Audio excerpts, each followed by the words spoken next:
제일 먼저 병들어 고통받아 죽은 나사로에 대해서 한번 생각을 해보겠습니다. 여기 보면 병으로 근심과 걱정이 가득 차 있었습니다. 질병으로 인해서 슬픔이 가득 차 있었습니다. 사람이 아파보지 않은 사람은 아픈 사람의 심정을 모르는 거예요. 얼마나 힘들었겠어요. 저도 7, 8년 전에 손톱 하나 발톱 하나 움직일 수 없을 정도로 온몸이 칼로 오려내는 것처럼 고통 속에, 그때 하나님 앞에 부르짖어서 수술대 앞에서 칼 대지 말게 하시고, 그날 하나님이 칼도 안 댔는데 이렇게 살려주신 하나님, 그분은 어제나 오늘이나 영원토록 동일하시고, 그래서 아픈 사람의 심정을 저에게 뼈저리게 알게 하시고, 아픈 사람들을 긍휼히 베푸는 마음을 주어서 전 세계를 향하여 복음을 외치는, 신유의 복음을 외치는 종이 된 줄로 믿습니다. 주님의 사랑받는 자도 병들 수 있다는 것을 또한 교훈을 해줍니다. 나사로는 요한복음 11장 5절에 보면 주님이 사랑하는 자였습니다. 그런데 병들어 죽게 된 거예요.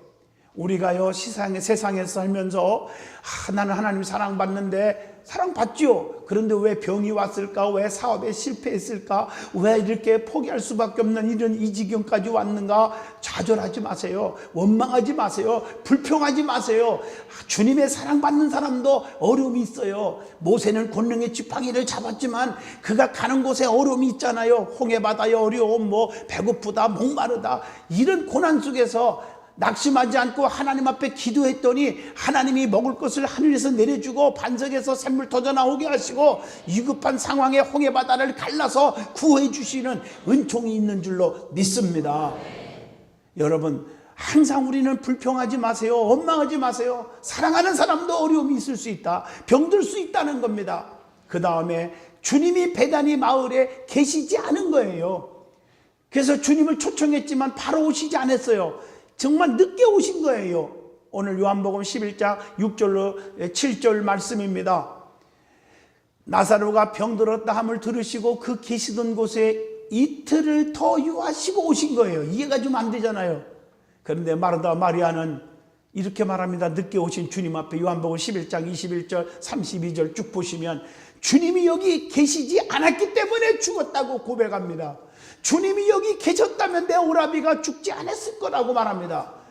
다시 말하면 시편 91편 14절에 하나님이 이르시되 그가 나를 사랑한즉 내가 그를 건지리라. 그가 내 이름을 안즉 내가 그를 높이시리라. 여기 보세요. 주님이 계셨다면 내 오라비가 안 죽었을 텐데, 맞는 얘기예요. 인간적으로는. 누가복음 5장 3절로 6절 보면 베드로가 어부 출신으로서 고기 한 마리도 못 잡았거든요. 완전 실패했거든. 그런데 그물을 씻고 있는 시몬에게 주님이 찾아오셨어요. 그 시몬의 배에 오르셨어요. 그것이 스타트입니다. 그래가지고 육지에서 좀 그 배를 뛰게 하시고, 그리고 말씀을 가르치시더니 그물을 깊은 곳에 던지라 순종했을 때 그물이 찢어질 정도로 2배에 가득 실은 완전 실패가 완전 성공으로 바뀌어졌거든요. 왜? 주님이 그 배에 오르신 것부터 시작하는 거예요. 주님이 계셨으면 역사가 일어나는 것입니다. 아무리 힘든 일도 주님이 계시면 역사하시는 겁니다. 그런데 주님이 안 계셨단 말이에요. 그래서 오늘 요한복음 11장 14절에 나사로는 결국 죽었고 장세를 지냈고 상황이 종료된 겁니다. 죽었어요. 여러분, 우리가 성경적으로 보면 죽은 자의 종류가 몇 가지가 있죠. 첫째, 영적인 죽음으로 하나님과 인간의 분리를 의미하죠. 로마서 8장 10절. 영적으로 죽으면 안 되죠. 두 번째, 육이 죽어. 육적으로 죽음으로 영혼과 육체가 분리된다는 거 의미해요. 베드로전서 4장 6절입니다. 또 하나는 영원한 죽음이 있어요. 영원한 죽음으로 몸과 영혼이 함께 지옥에서 심판받는 걸 의미합니다. 그래서 우리 믿음의 사람들, 성령을 거듭난 사람은 둘째 사망의 해를 받지 않는다, 그 말을 거기서 쓰시는 거예요. 마태복음 10장 28절, 몸은 죽어도 영혼은 능히 죽이지 못하는 자들을 두려워하지 말고 오직 몸과 영혼을 능히 지옥에 멸하실 수 있는 일을 두려워하라고 우리에게 경고하고 있는 줄로 믿습니다. 그런데 사람이 죽게 되면 죽은 자의 특징이 있어요. 이 특징을 통해서 우리에게 큰 은혜를 줘요. 육적으로 죽은 자의 특징을 통해서 영적으로 죽은 자가 누구인지를 알게 해줘요. 육은 죽어버리면 눈에 다 보이고 죽었구나, 누구든지 다 알게 되지만 영이 죽었는지 살았는지는 우리가 겉보고 판단이 절대 안 됩니다. 그래서 우리가 직분을 보고 저 사람 교회 다니니까 하고 믿다가 상처받고 사기당하고 그래서 영적으로 많이 피해를 보는 경우가 얼마나 많은지 모릅니다. 우리 인간은 짐승보다 귀한 것이 영혼이 있기 때문에 영도 건강하고 살아야 되고 육도 건강하고 살아야 될 줄로 믿습니다. 그래서 영육이 다 살아야 돼요. 그래서 우리가 요한 3서 2절에 사랑하는 자여 내 영혼이 잘된 것 같이 범사도 잘되고 강건하기를 내가 간구하노라. 영육이 건강하고 영육이 살아야 될 줄로 믿습니다. 자, 그러면 죽은 자의 특징을 보면 죽은 자는 누구든지 숨을 안 쉽니다. 끄떡 안 하는 분들은 죽은 자가 숨 쉬는 거 보셨나 봐요. 죽은 자는 숨을 안 쉽니다. 이걸 영적으로 보면 죽은 자는 영혼의 호흡이 기도입니다. 기도를 안 합니다. 영이 죽어서 그렇습니다. 죽은 자는 맥박이 멈춰요. 그래서 의사들이 맥박이 끊어지면 사망 그렇게 말하는 거예요. 즉 영적 죽은 자는 맥박과 같은 게 헌신을 안 합니다. 봉사가 없습니다. 정말 하나님 앞에 헌물이 없습니다. 충성이 없습니다. 이것은 영이 죽었기 때문에 아무것도 할 수 없는 거예요. 맥박이 안 뛰는 것처럼 아무것도 못하는 거예요. 그 다음에 죽은 자는요, 죽어버리면 갑자기 체온이 막 식어지는 거예요. 체온이 막 떨어져요. 영적으로 죽은 자는요, 사랑이 막 식어지는 거예요. 그래서 마태복음 24장 12절로 13절 보면 불법이 성함으로 많은 사람의 사랑이 식어지리라. 그러나 끝까지 견디는 자는 아무리 남들이 사랑이 식어져도 우리는 사랑으로 넘쳐요. 원수까지도 사랑하고 품어주고 그런 자는 구원을 얻으리라. 성경에 우리에게 가르쳐주고 있는 줄로 믿습니다. 또 죽은 자는 감각이 없어요. 아무리 꼬집어도 아프다 안 해요. 절대 아무리 욕을 해도 감각이 없어요. 막 화내고 막 그러지도 않더라고요. 죽은 자는 말씀에 감각이 없어요. 영원히 죽은 자는 죄를 져도 감각이 없어. 디모데전서 1장 19절. 그래서 막 꼬리를 물고 더 범죄하고 사는 거예요. 우리가 영적으로 살아있는 사람은 말씀을 들을 때 가슴을 치면서 사도행전 2장 37절 어찌할까 찔림을 받고 감각이 느끼는 건데 그게 없어. 영이 마비돼서 그래요. 죽어서 그래요. 그 다음에 죽은 자는요, 지독하게 냄새가 나는 법이에요. 예? 영적으로 죽은 자는 향기가 없어요. 악취가 나요. 고린도후서 2장 15절 성도는 그리스도의 향기라고 그랬어요. 우리는 예수 향기가 나타나야 돼요. 예수님이 냄새를 풍길 줄 알아야 돼요. 누가 지나가는 사람도 봐도 저 사람은 예수쟁이야. 예수 잘 믿는 사람이야. 얼굴 속에서 나타나야 돼요. 은혜 받은 자의 모습처럼 나타나잖아요. 모세가 기도하러 갔더니 산에서 얼굴에 광채가 빛났잖아요. 스데반 집사님도 성령에 충만하고 지혜가 충만하니까 순교당하면서도 얼굴에 빛이 났어요. 우리 예수 믿는 사람은 그리스도의 향기가 되시기를 주의 이름으로 축원합니다. 불안, 조조, 근심, 걱정, 낙심이 없어야 돼요. 다 주님께 맡기면 그분이 다 우리를 책임져 주기 때문에 우리는 기쁨과 감사가 넘치는 줄로 믿습니다. 그 다음에 죽은 자는요, 소리를 못 들어요. 보지를 못해요. 말을 못해요. 귀머거리, 소경, 벙어리가 돼버려요. 영적으로 죽은 자들은요, 영의 귀가, 영의 눈이, 영의 입이 열리지를 않는 것입니다. 그래서 은혜로운 말이 없어요. 다 세속적인 말만 해요. 또 보는 것도 제약된 것만 봐요. 우리는 영혼을 살리는 눈으로 보시기를 주의 이름으로 축원합니다. 그 다음에 죽은 자들은요, 모든 자들이 다 슬퍼하듯이 영적으로 죽은 자는 모든 사람들을 슬프게 만들고 괴롭게 만들고 힘들게 만들고 상처받게 하고 시험 들게 만들어버려요. 말 한마디 한마디 갖고 상처가 팍팍 되고요. 이것이 영이 죽어서 그래요. 똑같은 원리인 줄로 믿습니다. 내 영혼이 지금 소생해야 되는데 소생치 못하고 죽어 있는지를 다시 한번 점검해 보시기를 주의 이름으로 축원합니다. 나사로가 죽었어요. 죽은 자의 모습을 통해서 우리가 내 영혼이 죽었는지 살았는지를 점검할 수 있기를 주의 이름으로 축원드립니다. 두 번째로 은혜 받을 말씀은 본문 요한복음 11장 44절입니다. 나사로는 죽어서 장례를 치른 상황이었지만 우리 주님께서 그 죽은 나사로를 살려내 주신 줄로 믿습니다. 저와 여러분이 살아나는 기적이 일어나기를 축원합니다. 나사로가 죽었지만 살아나게 된 과정이 있어요. 과정. 성경에 보면요, 원인 없이 결과가 없어요. 소경 바드메가 눈뜨고 베드로가 실패해서 성공이 되고 중풍병자가 일어나고 이런 모든 것들, 기적과 축복을 보면 다 그냥 된 게 아니라 과정이 다 있더라고요. 오늘 이 과정을 통해서 기적을 이루었어요. 오늘 나사로가 그냥 살아난 게 아니에요. 오늘 요한복음 11장을 잘 살펴보시면 살아나는 과정이 있더라고요. 그 첫째가 나사로가 죽었지만 살아나게 된 과정이 뭐냐? 거기 보면 마르다와 마리아의 믿음이 죽은 자를 살리게 되었다는 것입니다. 이게 첫째 비결입니다.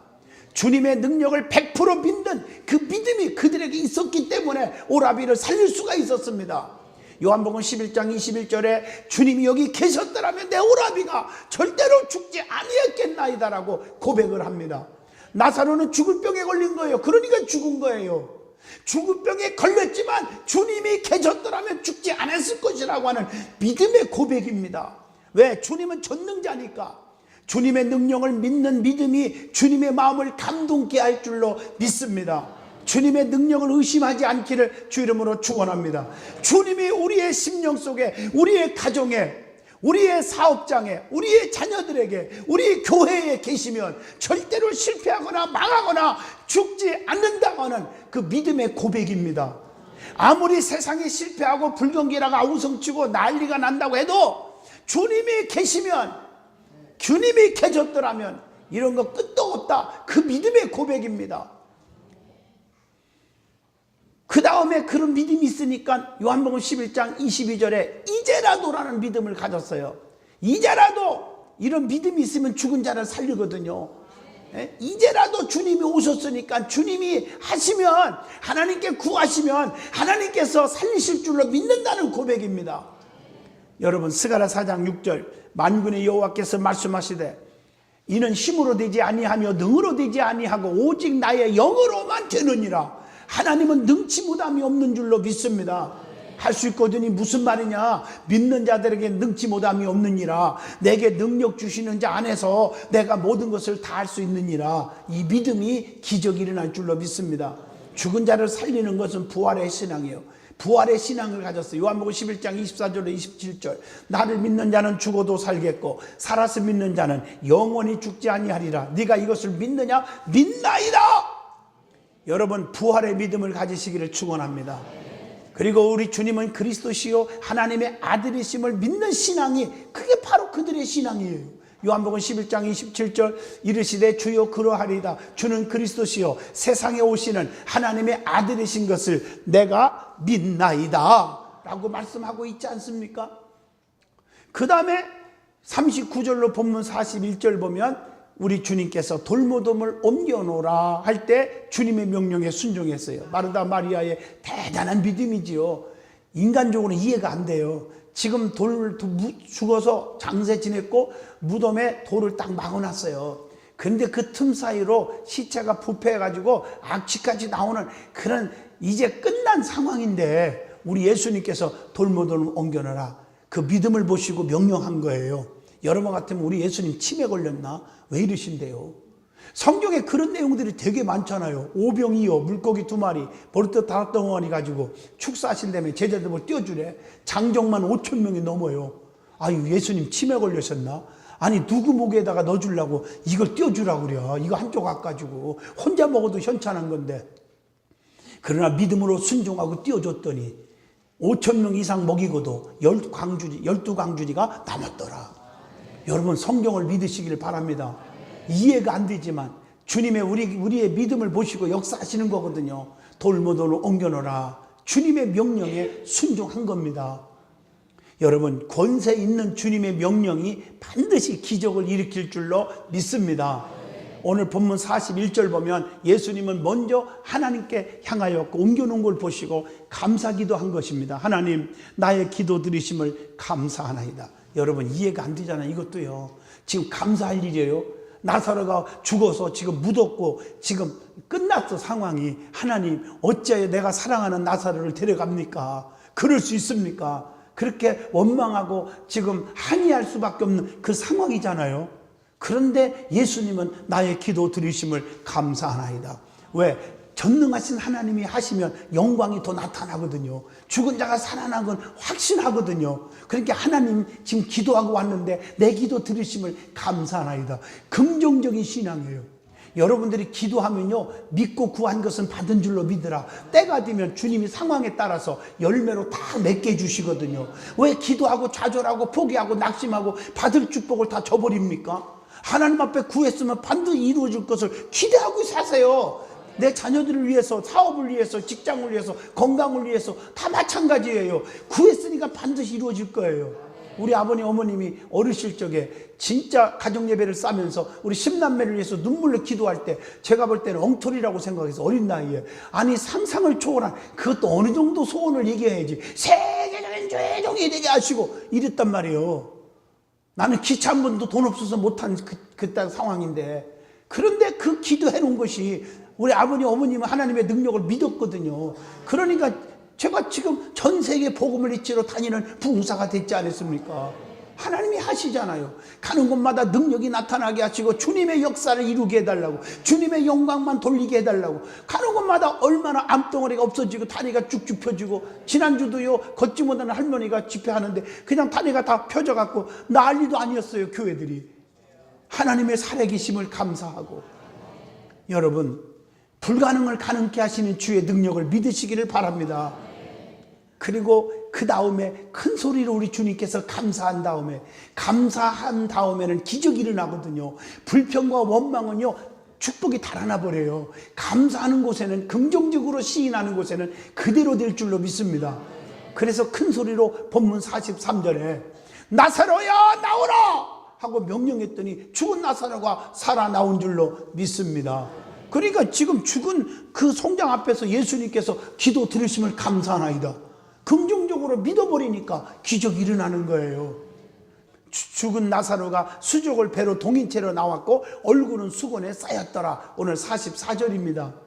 그리고 풀어놓아 다니게 하라 그렇게 말씀하셨어요. 이 말씀은 참 의미가 있어요. 풀어놓아 다니게 하라. 풀어놓으라는 의미는 스스로 자립하게 하고 자유롭게 하라는 의미입니다. 하나님은 성도들의 영과 마음과 몸과 생활에서 자유케 되기를 원하시는 줄로 믿습니다. 요한삼서 1장 2절, 요한복음 10장 10절, 요한복음 14장 27절 보면 평안을 너희에게 끼치노니 곧 나의 평안을 너희에게 주노라.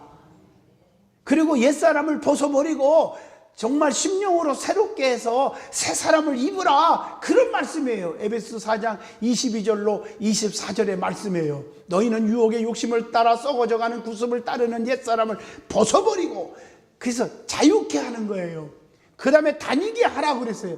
다니게 하라는 또 다른 의미가 있어요. 주님은 주님의 은혜를 전파하기 위해서, 주님의 복음을 전파하기 위해서 다니게 하시는 거예요. 누가복음 4장 18절로 19절의 말씀입니다. 거기 보면은 지금 눌린 자, 얽매인 자, 병든 자들을 위해서 그들에게 정말 자유하도록, 치료하도록 기도하라는 것이겠지요. 이사야 60장 1절 보면 일어나라 빛을 발하라 이는 내 빛이 이르렀고 여호와의 영광이 내 위에 임하였음이니라. 호세아 6장에 봐도 오라 여호와께로 돌아오자. 그래서 하나님께서 상처받고 피투성이 된 자를 바로 낫게 하시고 꾸며주시고 싸매주시고 어루만져 주시는데, 이틀 후에 다 낫게 하시고 다 살려주시고 3일째 되는 날 일으켜 세워주시니 우리가 다 여호와 앞에서 살리로다. 왜 여러분 병 고쳐주고, 왜 물질을 주시고, 왜 건강을 주시고, 왜 은혜를 베풀어 주십니까? 주를 위해서 살으라고. 그래서 다니게 하라, 풀어서 다니게 하라. 오늘 이 말씀이 여러분에게 임하기를 축원합니다. 여러분 다녀야 됩니다. 주의 영광을 위해서 다 살아야 될 줄로 믿습니다. 그런 자에게는 하나님께서 모든 질병을 꼭 고쳐주시고 문제를 해결해 주시고 가난이 부함으로 바꿔질 줄로 믿습니다. 하나님은 그런 분이에요. 일어나 빛을 발하라는 거예요. 내 빛이 이르렀고 여호와의 영광이 내 위에 임하였음이니라. 오늘 이사야 60장 1절의 말씀이 가슴속에 깊이 새겨지기를 주 이름으로 축원합니다. 두 번째로 나사로가 살게 된 것은 여러 가지 교훈이 있어 우리에게 주는 교훈이. 그게 뭘까? 마르다 마리아의 뜨거운 기도입니다. 주님께 간청한 겁니다. 오늘 요한복음 본문 22절에 나는 이제라도 주께서 무엇이든지 하나님께 구하시는 것을 하나님이 주실 줄을 아나이다. 여러분 기도하면 응답 주세요. 그런데 기도한다고 다 들어주는 게 아니에요. 기도 응답의 요건들이 있어요. 여러분 이거 꼭 기억하세요. 교회 다니면서 기도 안 하는 사람이 어디 있습니까? 문제는 응답이 없어서 문제지요. 기도했으면 응답을 받으셔야 됩니다. 기도 응답의 요건이 뭘까? 첫째, 겸손과 순종입니다. 시편 17절 여호와여, 주는 겸손한 자의 소원을 들어서 싸우니, 겸손한 자의 소원을 들으셔 싸우니, 그들의 마음을 준비하시며 귀를 기울여 들으시고. 겸손한 자의 기도를 들으시는 분이에요. 순종하는 자의 기도를 들으시는 주님이십니다. 두 번째, 의롭게 사는 자를 들으셔. 의롭게. 시편 34편 15절, 여호와의 눈은 의인을 향하시고 그의 귀는 그들의 부르짖음에 기울이시는도다. 의롭게 진실하게 살려고 하는 자에게 기도하면 응답 주실 줄로 믿습니다. 그 다음에 잠언서 28장 9절 보면, 사람이 귀를 들여 율법을 듣지 아니하면 그의 기도도 가증하니라. 그러니까 말씀의 준수, 말씀대로 순종하는 자에게 응답을 주시는 거예요. 뿐만 아니라 이사야 59장 1절로 2절 보면 죄악에서 떠나는 거예요. 우리가 잘못된 죄악이 너희와 너희 사이를 가로막힌다고 그랬어요. 그래서 우리는 모든 것을 하나님 앞에 회개하고 기도하는 자에게 응답이 있을 줄로 믿습니다. 그래서 사도행전 2장 38절, 너희가 회개하여 죄사함 받으라, 그리하면 성령을 선물로 주리니 약속하신 줄로 믿습니다. 너의 죄가 그 얼굴을 가리워서 너희에게 듣지 않으시게 함이니라. 오늘 말씀을 기억하시길 바랍니다. 그 다음에 하나님 앞에 간절히 호소해야 돼요. 너희가 나를 간절히 찾는 자가 나를 만날 것이니라. 마태복음 7장 7절로 11절, 구하면 주신다, 찾으면 얻을 것이라, 두드리면 열려지게 하신다. 에레미야 33장 3절, 너희는 내게 와서 부르짖어라, 그리하면 내게 응답하겠다고 약속하고 계신 줄로 믿습니다. 그 다음에 기도 응답의 확신이에요. 확신. 마가복음 11장 24절, 내가 너희에게 말하노니 무엇이든지 기도하고 구한 것은 받은 줄로 믿으라. 그리하면 너희에게 그대로 되리라. 확신을 가지세요. 의심하지 마세요. 그리고 기도 응답 받으려면 오늘 본문 41절 말씀처럼, 예수님처럼 눈을 들어 우러러보시고 이르시되, 아버지요, 내 말을 들으신 것을 감사하나이다. 하나님 앞에 우리는 감사 그리고 찬양을 하나님 앞에 돌리면 기도하면 응답을 주시는 줄로 믿습니다. 뿐만 아니라 야고보서 4장 3절에 구하여도 받지 못하면 정욕으로 쓰려고 잘못 구하기 때문이라.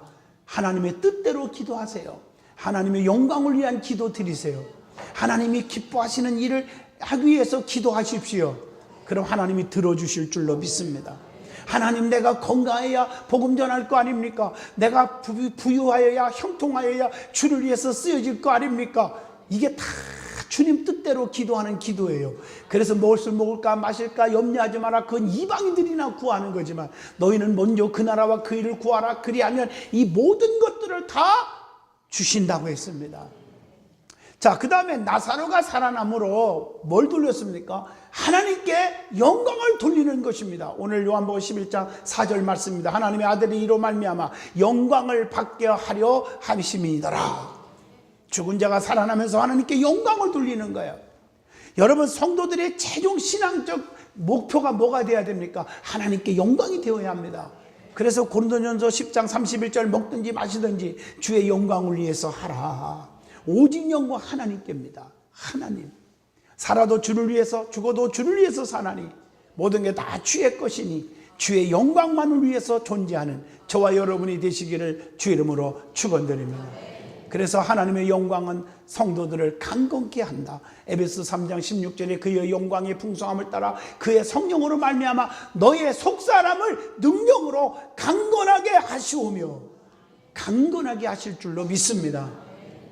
얼마나 중요해. 하나님의 영광은 성도들에게 나타나는 거예요. 유다서 1장 24절에도 보면 다 거침이 없이 하시고 너희로 그 영광 앞에 흠이 없이 기쁨으로 서게 하실 것이다. 그 다음에 하나님의 영광은 주님을 바라보는 거예요. 시편 63편 2절입니다. 괴로우고 낙심하지 말고 주님만 바라보세요. 괴로울 때 주님의 얼굴을 보라고 찬송가의 가사도 나오잖아요. 히브리서 12장 2절, 믿음의 주여 또 온전케 하시니 예수만 바라보라. 우리는 주님만 바라보십시오. 세상을 바라보면 상처투성이지만 주님 바라보면 상처가 없을 줄로 믿습니다. 결론입니다. 사람은 영육이 다 살아나야 합니다. 부활의 신앙으로 살아날 수 있기를 바랍니다. 사람은 누구나 한계가 있어요. 한계. 그러나 우리 하나님은 한계가 없어요. 무한하세요. 죽은 나사로를 살리신 것처럼 불가능을 가능케 하시는 능력을 믿으면 반드시 여러분 속에도 기적이 일어납니다. 여러분의 삶 속에 믿음도 살아나고 육체의 질병에서 살아나고 저주의 그늘에서 벗어나 살아나시기를 진심으로 주의 이름으로 축원을 드립니다.